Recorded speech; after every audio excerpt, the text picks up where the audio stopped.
Okay, so in this video, what we're going to be doing is we're going to be looking at the paddle, and we're going to look at how to move the paddle. Okay, and so for the paddle, we need some more variables up here, right? So what variables do we need? Well, we need a variable called var paddle x. Okay, and that's going to be equal to, I don't know, we'll just say 600.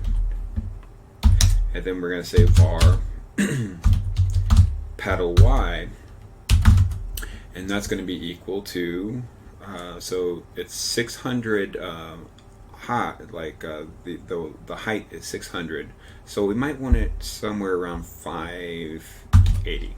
Okay, arbitrary number, but it's somewhere near the bottom. And we can adjust that later if we need to.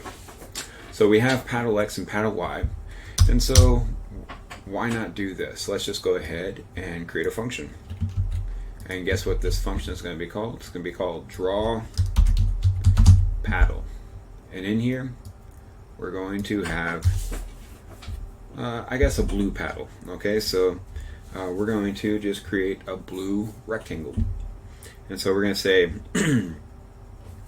and up here, we're going to create two more variables. So we're going to say var paddle width is equal to, I guess the width, we can say 50. We can change that if we want. And var paddle height is equal to, we'll say 10. Alright, and so here we're going to say ctx.fill rect, and so what we're going to do, we're going to fill this rect, and we're going to say paddle x, paddle y. So that's the x and y of the top left hand corner of our rectangle. And then here we have paddle width and paddle height. Okay, so that should draw a rectangle. Now I want this rectangle to be blue, so I'm going to say ctx.fill style is equal to blue. Now, do we have any other fill styles down here? Well, we do. We have one that is called fill style, and it's equal to purple. So we don't need to change this. Well, we don't need to change anything else because there are no like fill commands without a fill style preceding it. Okay, so if we add this to our game loop, remember, if it's not inside of game loop, if it's not called there, then it's not going to happen. So we need to add it to our game loop, and so we're going to say draw paddle. Okay, so I'm going to go ahead and hit save and run that code, and I have my paddle down here. Now it doesn't move. Alright, and so we'll have to look at how to get it to move. And so, and it's kind of small, so I definitely want to change that before we go any farther. I'll say 150. And maybe a little bigger than it needs to be, but you know, we'll keep it as is. One other thing, well, I guess we'll wait a little later to do that. So up here, we need to get input from the browser. Okay, so I guess from the user to the browser. So how do we do that? Well, we're going to add something called an event listener. So we're going to say document dot add event listener. And the first event listener is we want to figure out when a key is down, okay? And we're going to handle any kind of event where a key is down in our function that we're going to call key down handler. All right? and we're going to initialize it as false to begin with. Okay. And the same thing for key up. Okay, so we don't want it to stay down. We want it to go up occasionally. We want to be able to register if the key is lifted, meaning that they're no longer pressing it to move their piece. And so we're going to add the event listener for key up as well, and we're going to handle it with a function that we create called key up handler. Okay, and so here what we want to do at this point is we want to create that function. So we're going to say function key down handler, and we're going to say, and this passes in an argument, okay, of E, and so E is the event. Okay, and so this event might be a key, it might be a mouse, it might be something else. Okay, in our case it's a key, and so we could say if E dot key key code is equal to, well, I don't know. All right, I don't have these things memorized, so we're going to say we're going to see where this is, you know, happening, what this key code could be. Okay, and so what should it be? All right, some people like the WASD keys for games. Some people actually like the up, down, left, right keys for games. And so how do we how do we know what keys, what key code goes to what keys? And so what we're going to do is we're going to say JavaScript Key Codes. Okay, so I just typed that, and if you go to the first one, second one, third one, whatever, you're going to get what you need. And so I personally like the arrows in a game like this. If I were creating some kind of first person shooter or something like that, I might go with WASD, since it's, you know, located next to other buttons I might need for firing a weapon or whatever. But for this one, you don't need all that. You just need left and right. Okay, so my right key is going to be 37. I'll go ahead and write that down. Or I'm sorry, that's left. 37 is left, and right is 39. All right, cool. And so if we go back to our game, we're going to say if key code is equal to 37, then we are going to do something. Well, what do we do?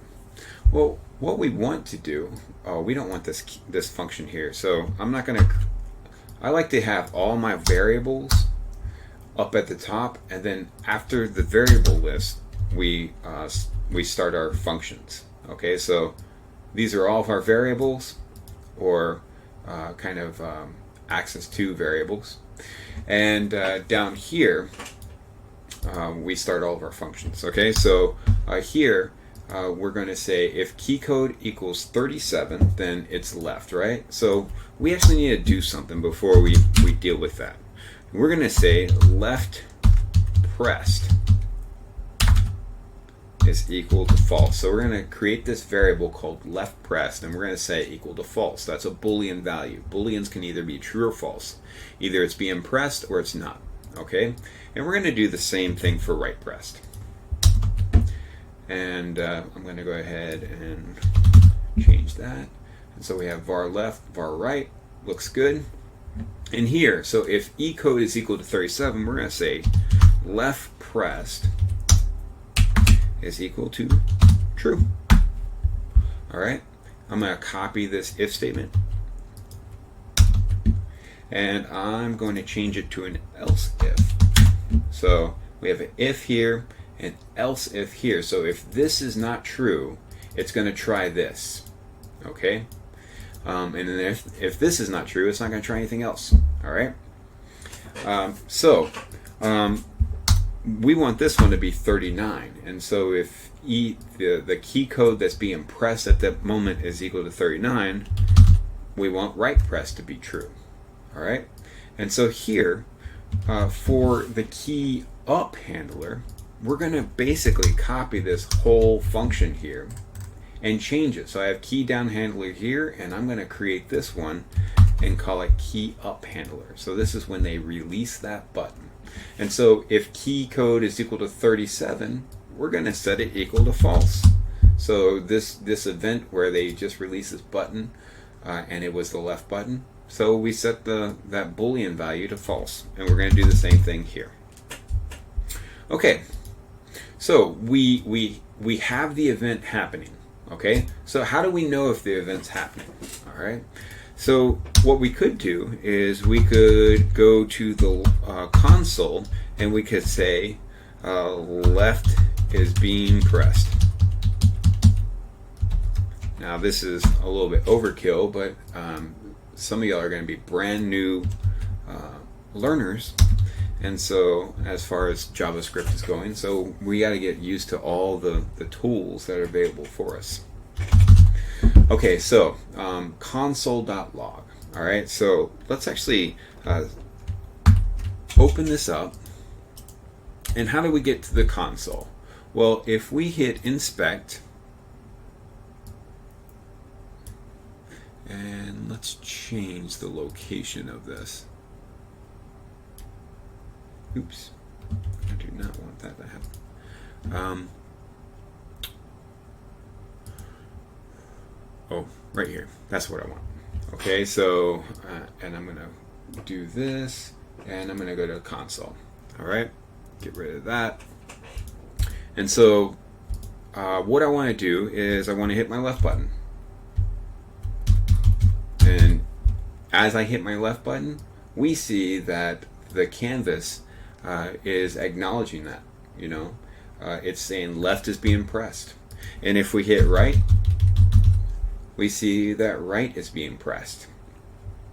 Now, another thing that we can do with the console is get values from our variables. Okay, so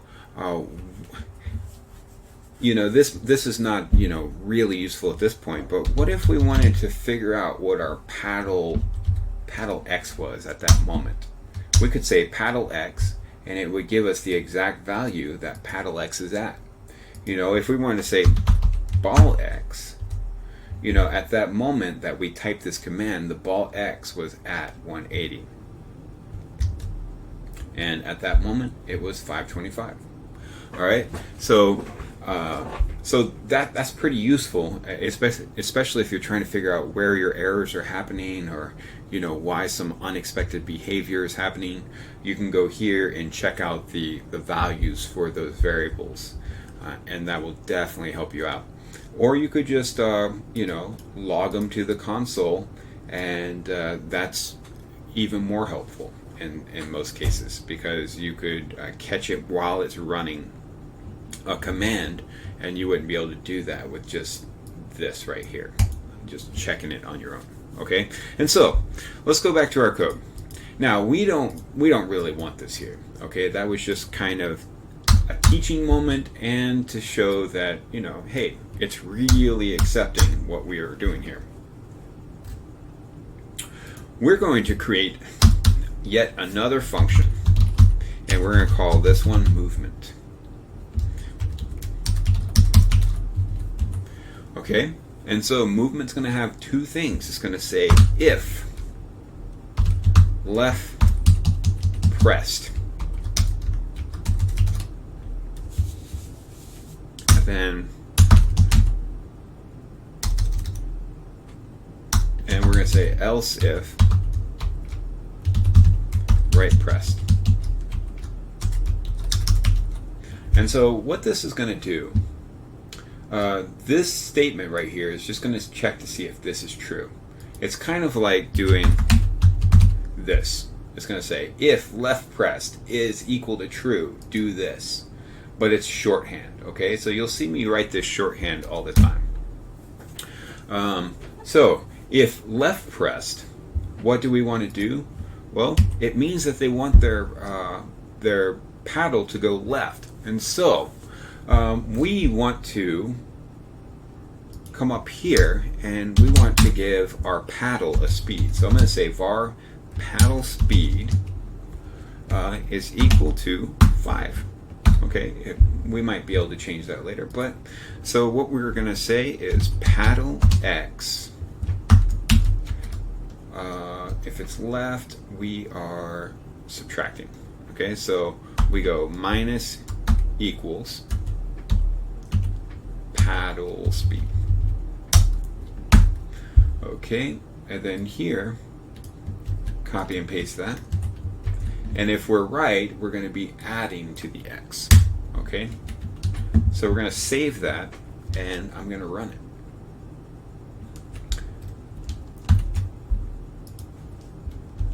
Oops.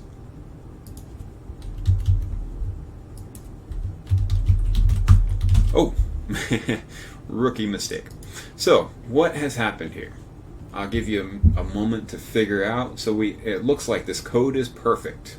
Okay, but if it's not in the game loop, it doesn't happen. Okay, so we want it to happen. So we're going to call it in the game loop. I'm going to save that real quick. Control-Shift-A, and now the ball does not collide with the paddle at this moment, and it can go off the screen. So those are issues that we want to fix. And so let's see where we are at with time. 17 minutes, great. So we want to fix those issues. Okay, so collision with the sides, and so what we want to do is in this movement, if left pressed and paddle X is greater than or equal to 0, then we want to be able to do this. Okay? So if they're not off the screen, we want them to be able to move. Alright?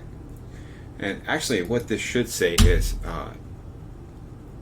and paddle X plus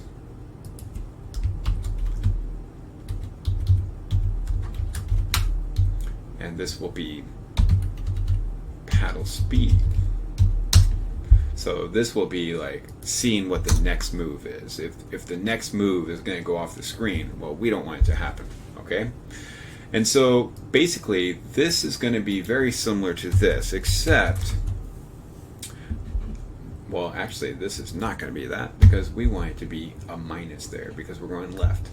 And so here what we're going to say is paddle X plus and this is not an or, this is going to be an and. So here, paddle X plus paddle speed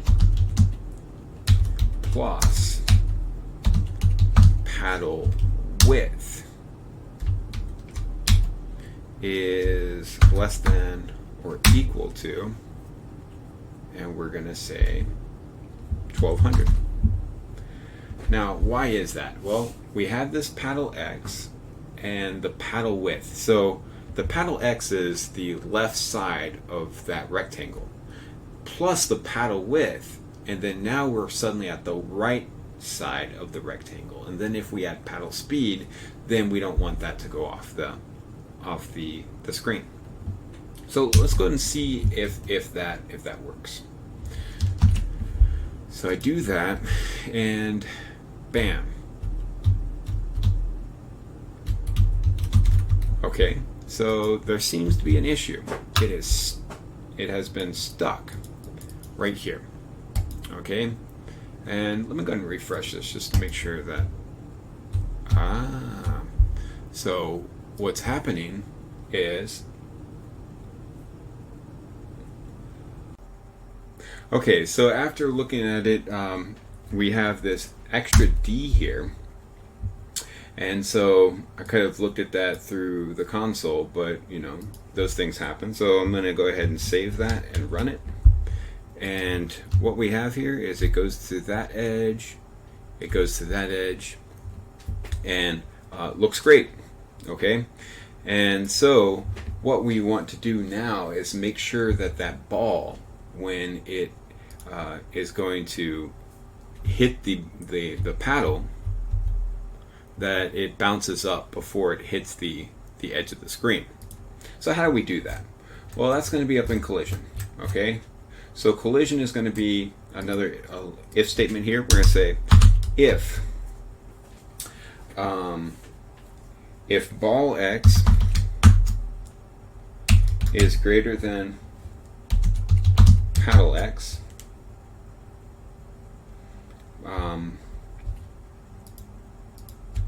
okay, so if ball X is greater than paddle X and ball X is less than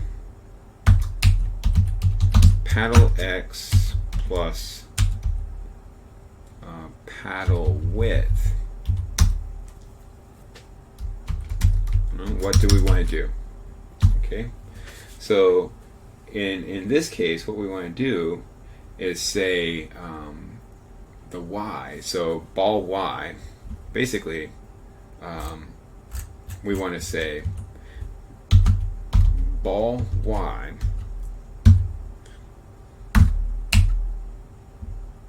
-1. Okay, so we're going to change the direction of ball Y. Okay, so let's see what what happens there. So get rid of that. So here,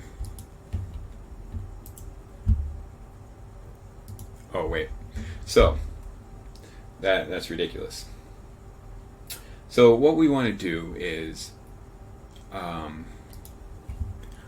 we want another and statement, and ball Y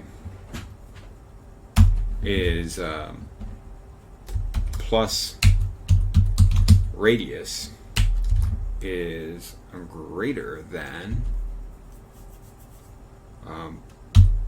paddle Y.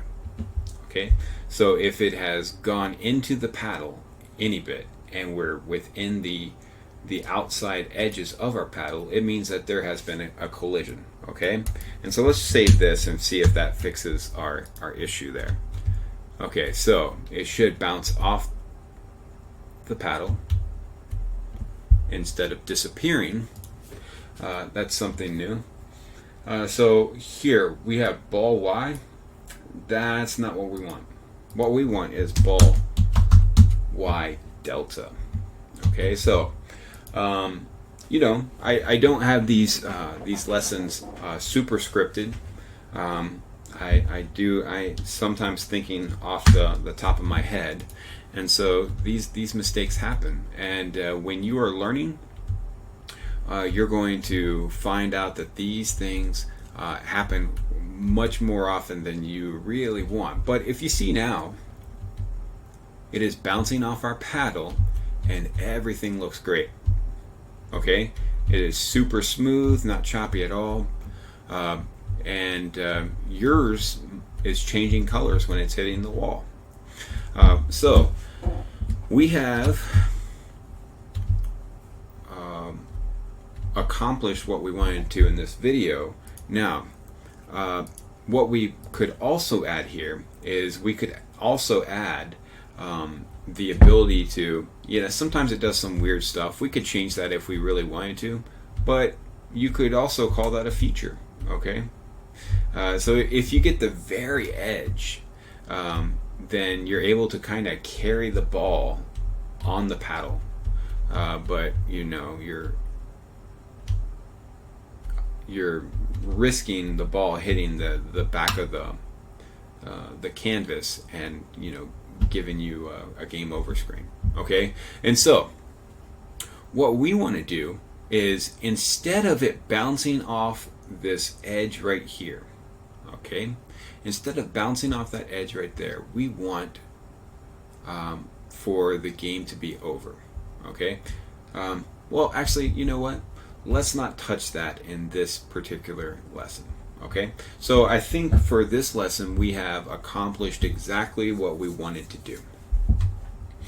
And so next lesson, what we're going to do is we're going to come back and we're going to add the blocks. Okay, so that's a main component that's missing right now, and we'll add some collision with the blocks. Okay.